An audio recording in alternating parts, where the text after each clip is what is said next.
Pictures up. Roll cameras. And action. You ready? I'm ready. At one point, we were going to start the movie off with a vault heist from a bank. And it kept evolving. And of course, there's always discussion about how are you going to do it? Like, we should just do it CG or whatever. And I was like, no. Let's just build what a vault would look like. And I said, let's just go out and just tow it around and see what happens.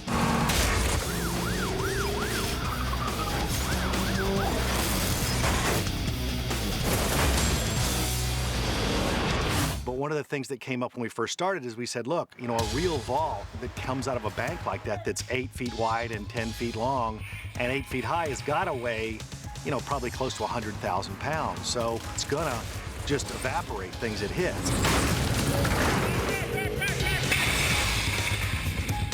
I mean, we really had to dissect, break it down into a million different little shots because now you're toting this thing and people can really get hit and hurt. The other thing that came into play was that it's hard to guide this thing. When cars come sweeping around the corner, the vault is a whiplash. It's the end of a bullwhip. And when it comes around, it really doesn't stop for anything. It knocks over parked cars and telephone poles and anything that gets in its way.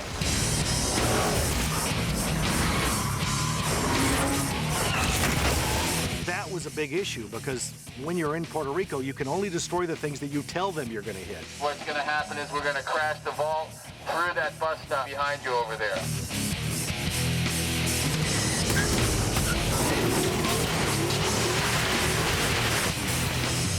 Not buildings and, you know, landmarks and things that they say.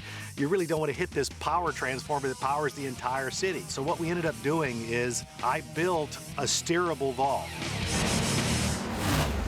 We took a pickup truck, a heavy-duty pickup truck, and we sawed the entire back part of it off. So now it's a very short pickup truck. And we said, we're going to put a vault over the top of this thing. And we're going to put tiny little viewing holes on the front and tiny little viewing holes on the side. And then we're going to be able to drive it in places where it needs to steer through turns and not really hit anything. So this one that we made with the pickup truck, we stuck a guy inside of it, and we practiced with it. That driving vault looked like a clown car, and it was just a guy driving the vault. We would loop around the freeways. The traffic would stop, and people would be staring at this vault just driving on its own. It's one of my favorite images. The first thing in testing that we found out was that it's an oven, because we're in the middle of summer in Puerto Rico. And I know Henry Kinji, our guy that was inside it, he suffered a lot. And you can see I'm sweating like a pig in this thing. Henry, all right. I tried to find a thermometer here for a house, but they don't sell them. So I got a meat thermometer. And I stuck the meat thermometer in there with me. And I ended up, and it was up at 135 the other day, so I was a fully cooked ham.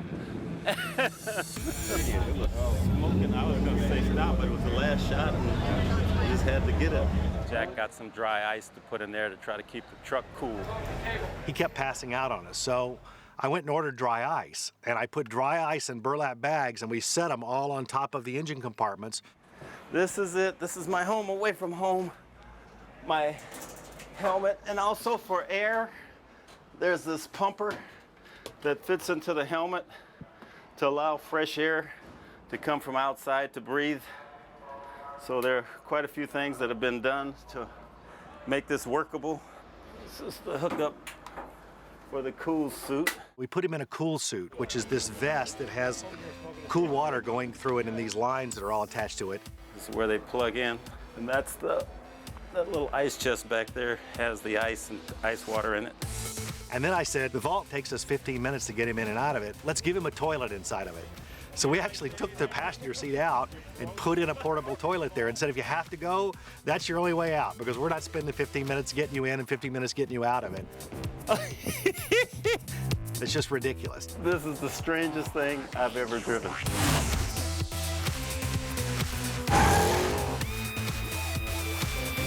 And I mean it. To make this vault sequence actually work, we needed vaults that do different things. We've got a vault on the end of a semi-truck.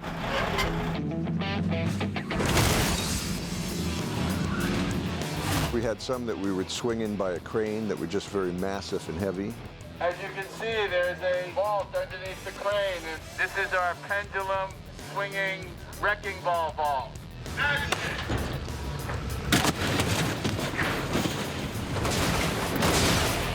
The vault that went through the bank, the shape of the vault is square. It's not meant to roll.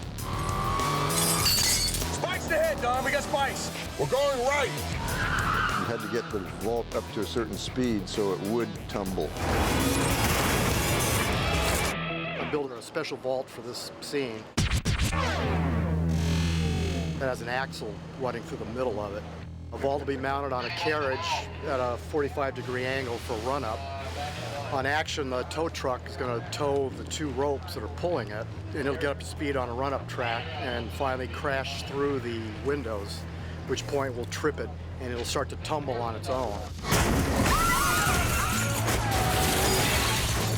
Guys, I'm hearing all this chatter. Did you just take out a bank? I had stunt people inside the bank building, and I said, on action, this huge thing is going to pull this tumbling vault through there. It's not going to stop for anything. And the entire bank building is going to be decimated. But I said, I want you all, the bodies in front of the camera. Well, when we yelled action and this thing started tumbling through here, it was like a battering ram.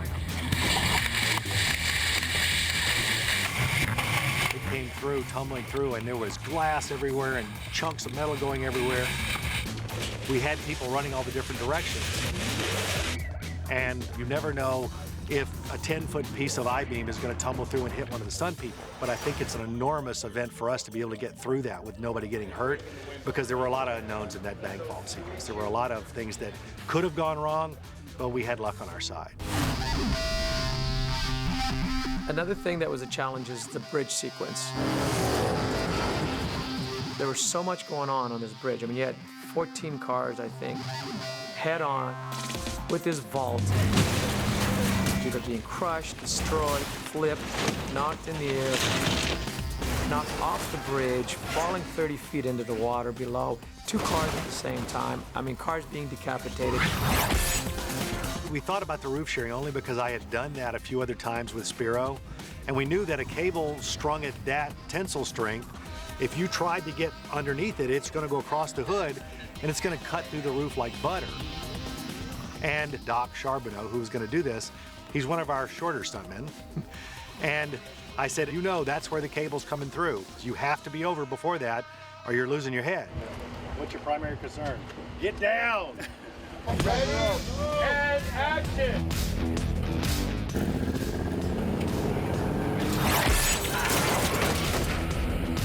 When you see the cameras, he literally lays over a millisecond before the cable comes through and shears the roof off. Now, we had cables attached to the roof of the car that pull the roof of the car off and get it away from him. But those cables are also life-threatening as well, because anytime they snag on anything, they're going to take flesh and bone and everything with it. So that was a tough one for us, because when you put a real human in there, it's life-threatening. But we did 3 takes of that, and he was great in all 3 of them.